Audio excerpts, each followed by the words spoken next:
Be careful what you wish for, Peter, because with great power comes great responsibility, and you need to be willing to bear the consequences.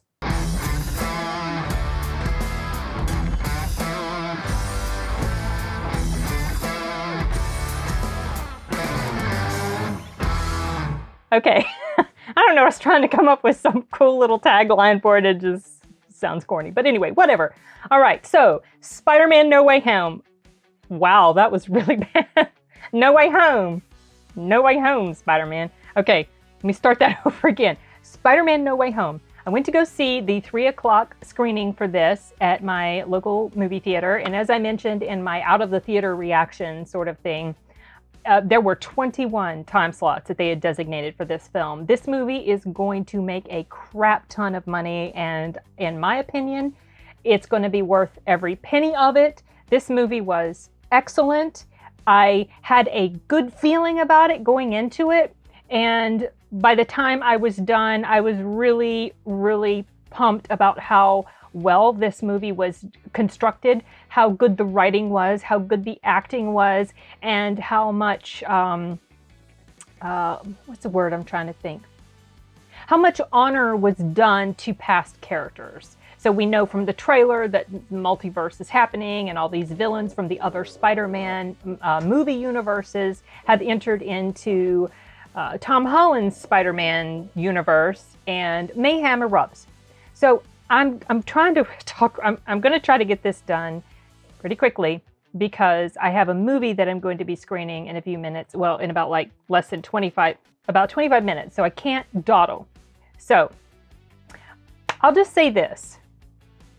I made 2 predictions, I made a prediction about this movie, and then someone else in the comments section of my trailer reaction to this made a prediction. That prediction was accurate, the one that the person made it in the comments section, and actually when they read that, I'm like, that makes sense. I think that's probably going to be the case. Yes, that was the case. And then the first prediction that I made, also, it was a comment that I made on someone's channel. I'm going to be on their channel tomorrow, 4 p.m. Eastern. Movie Burner Entertainment's channel. We're going to do a live stream spoiler discussion of this movie, and they had done a live stream a little while back, and we were making predictions about what was going to be going on, and I made 100%. I said I predict with 100%, like my prediction is 100% this is going to happen, and yes, I was right. I think probably a lot of people are right in thinking that sort of thing, but anyway, the things that I was coming away with after watching this movie were, in the first part of the movie, Peter Parker was a little ass.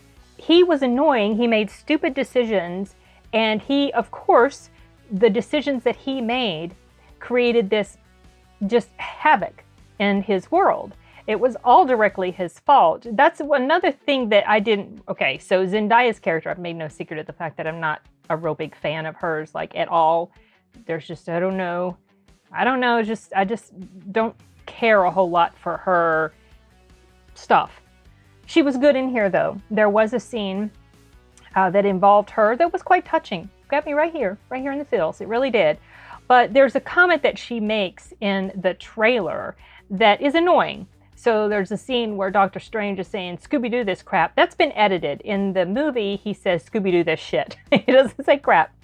And she makes this little snarky, well, this is partly your fault, so you could say, please, and it's just the little tilt of her head and the little snarky. I've never really liked the way she plays this character. I've not really appreciated her presence in these films a whole lot.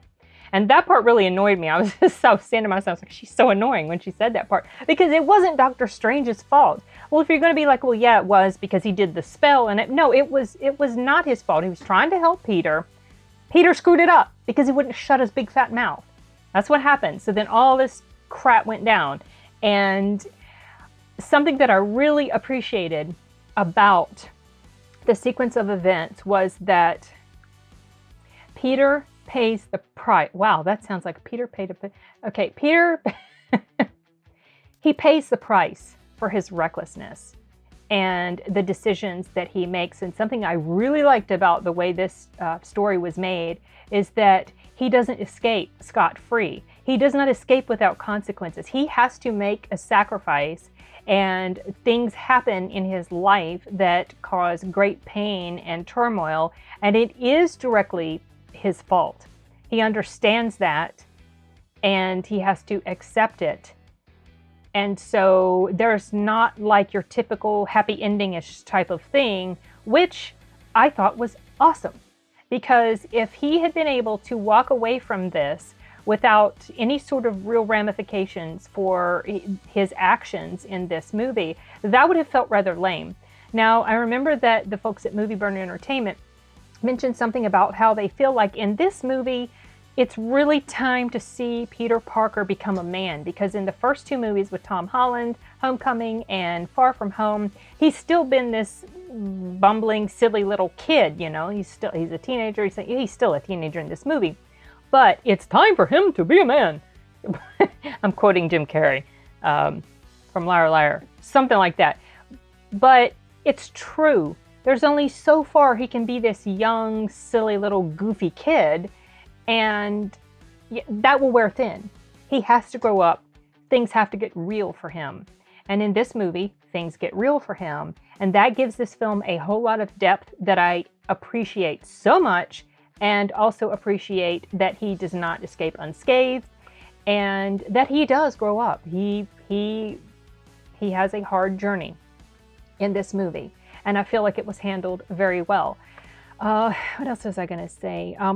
Something else I was going to say was that I feel like this movie needed every bit of its 2.5 hour runtime. It could have been a little longer, probably would have been all right, but honestly, it didn't feel too rushed and it didn't feel too long. Consequently, or in comparison, last night when I was watching Nightmare Alley, that was about as long as this film, and I was feeling that it was long. This movie was not like that. I did not feel, I never checked my watch or anything like that. Also, I didn't have coffee with me, so that was part of the reason, but I never felt like it was dragging. I felt like the moments of downtime were very well done. The moments of action were very well done. I felt like all the characters had good dialogue and interaction with each other. No one really felt like they were shorted in any way. You know, the villains that come into this world, I felt honestly like there was a good amount of time given to each one of them. Now, there were several, so they can't focus a ton on all of them, on each of them. But even though there were a lot, see, one of the complaints of the second Spider-Man with Andrew Garfield was that there were too many villains and it was too much. I personally like that movie, okay? Oh, no, they also made that comment about Spider-Man 3, I think, with Tobey Maguire.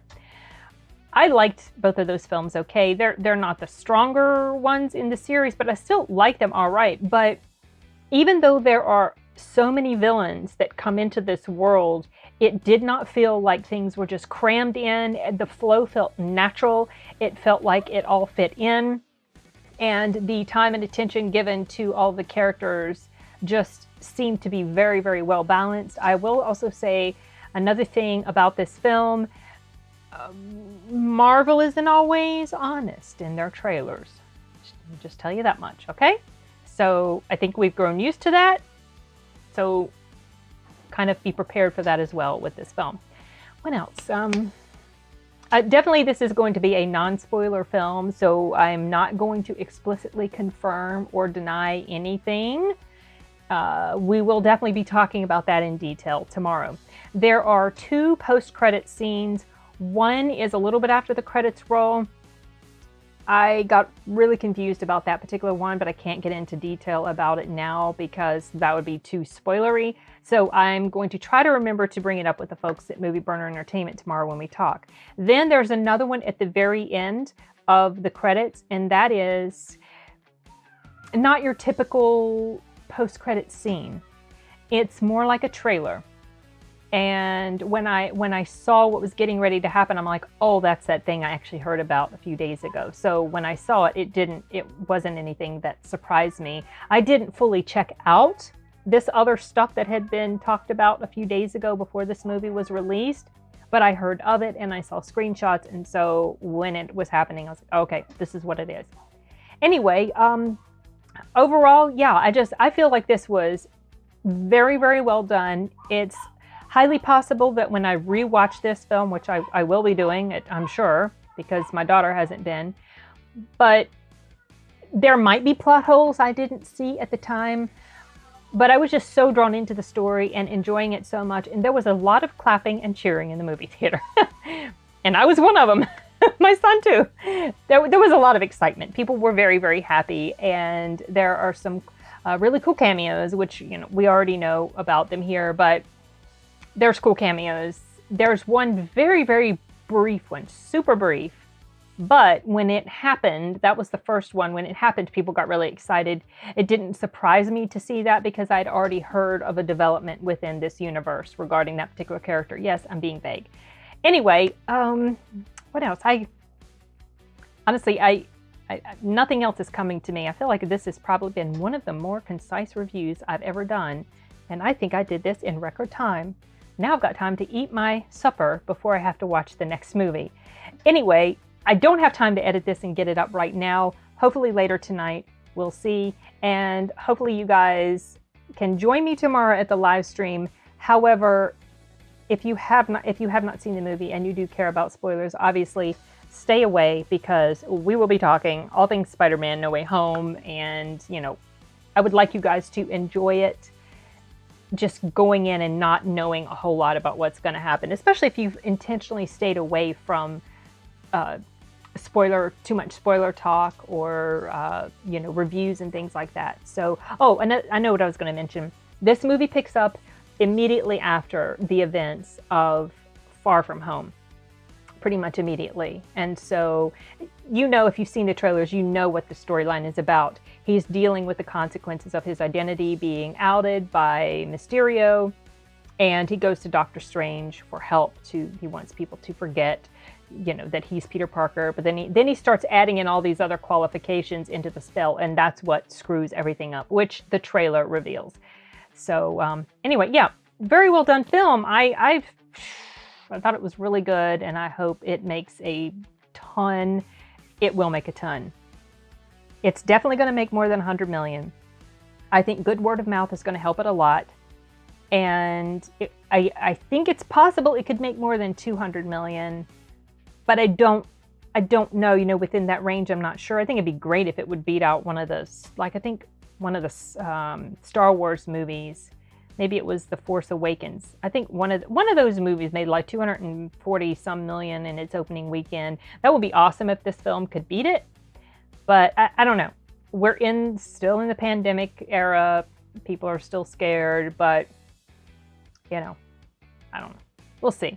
I think it's going to be a huge turnout though. So yeah. Okay, well, I don't have anything else. I'm going to wrap this up and we'll see you guys later. Bye.